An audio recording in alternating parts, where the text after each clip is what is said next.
अस्सलामुअलैकुम, नमस्कार, सत श्री अकाल एंड गुड इवनिंग। आज का जो हमारा इमिग्रेशन टॉपिक है उस पे दो पॉइंट्स के ऊपर आज हम बात करेंगे। नंबर एक तो ये है, जब कोई शख्स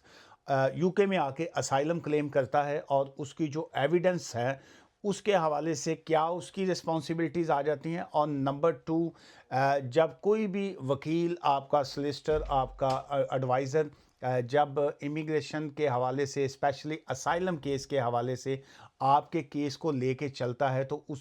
उसके लिए जो है न्यू कौन सी ऐसा रूल है जो उसके ऊपर एप्लीकेबल होगा। पहला पॉइंट तो ये आ गया, under the illegal migration act जो 2023 है, उसमें डे बाय डे जो है बहुत सी चेंजेस जो हैं वो होती हैं जिस वक्त अमेंडमेंट्स आती हैं, और उसका ऑब्वियसली उसका इम्पैक्ट जो है वो असाइलम सीकर्स पर ही होता है। उसमें एक लॉ में एक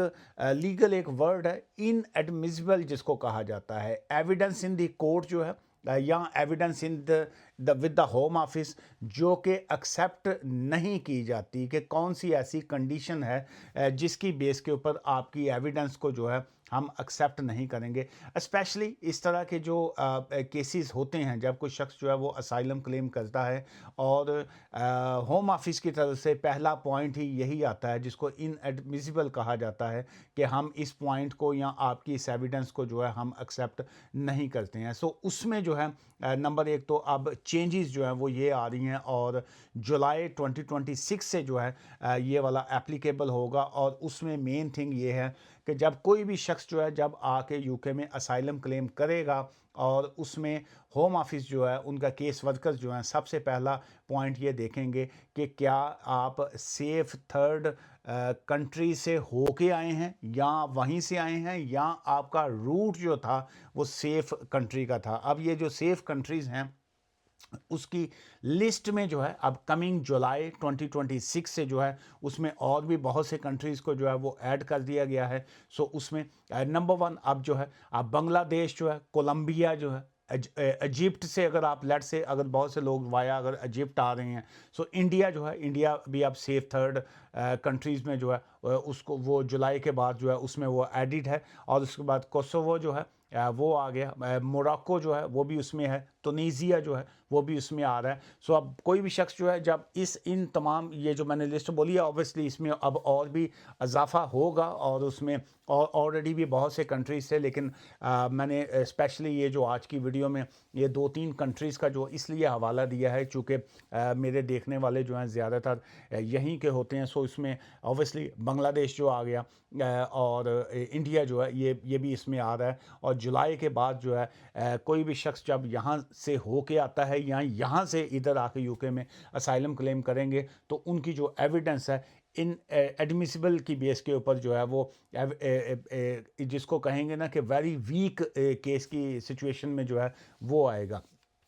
और सेकंड जो है, अब लॉयर्स के ऊपर भी यही जो ड्यूटी जो है उसको इन्हांस कर दिया गया है, और उसमें रूट ऑफ द एंट्री जो है इन दी यूके, लॉयर्स की भी अब रिस्पॉन्सिबिलिटी बनेगी मज़ीद, कि जिस वक्त किसी का असाइलम क्लेम वो लेंगे और उस एप्लीकेशन को जब वो उसके ऊपर काम करेंगे, तो उसमें एक्चुअली तो ये नेशनैलिटी एंड बॉर्डर एक्ट 2022 है जिसको नाबा कहा जाता है, उसके मुताबिक भी यही था। लेकिन अब ऑब्वियसली इसमें मज़ीद जिसको कहेंगे ना कि सुपरविजन में ये वाला पॉइंट आएगा कि लॉयर्स की अब ड्यूटी होगी इसमें कि take into account provisions that are required by solicitors, lawyers, immigration, जो भी आपके जो बैरिस्टर्स जो आपका केस कर रहा है, कि जी के क्या आपने अपने क्लाइंट से जो था ये पूछा कि तुम जो था तुम्हारा जो रूट था क्या वो सेफ थर्ड कंट्री से होके आके फिर आपने असाइलम क्लेम किया है। दैट्स मीन कि अगर आपको ऑलरेडी ये मालूम है इस चीज़ का कि जी के सेफ थर्ड कंट्री से होके जब आप आके असाइलम क्लेम करेंगे, तो उसकी जो है वो एक्सेप्टेंस की सिचुएशन जो है वो काफ़ी डाउन हो जाएगी, और उसमें आपको फिर रीज़न देनी पड़ेगी, मज़ीद जस्टिफाई करना पड़ेगा कि क्या ऐसी क्या रीज़न्स थी कि आप उन सेफ कंट्रीज़ से होके आए, लेकिन आपने वहाँ पे जो था असाइलम क्लेम क्यों नहीं किया। इसी टॉपिक के ऊपर मैं मज़ीद भी हम रोशनी डालूँगा और उस पर मज़ीद भी बात करेंगे, लेकिन आज की इस शॉर्ट वीडियो का मकसद ये था कि असाइलम जो है क्या अब ये सेफ़ रूट रहेगा लोगों के लिए कि जी कि क्या हमें असाइलम ही हमारे पास एक लास्ट रिज़ोर्ट है? सो मैं ये समझता हूँ कि इस आने वाले टाइम में जो है ये असाइलम जो है ये मज़ीद सख्त होगा। उसकी वजह ये है कि वर्ल्ड जो है दुनिया जो है उसका रिजीम जिसको कहेंगे वो चेंज हो रहा है, और बहुत से जो कंट्रीज़ हैं वो अपने आप को सेफ़ कंट्री डिक्लेयर करना चाहते हैं ताकि बिज़नेस जो है उसको आगे लेके आया जाए। चूँकि टेक्नोलॉजी और ये बहुत सा सेक्टर जो है वो अब चेंजेस की तरफ आ रहे हैं। सो अब इतना इजी रह नहीं गया कि हर शख्स ये कह सके कि जी कि मेरी जान को या फियर ऑफ प्रोसिक्यूशन है। सो अब सिचुएशन जो है मैं समझता हूँ कि इकोनॉमिक्स की तरफ ज़्यादा जाएगी। जिसको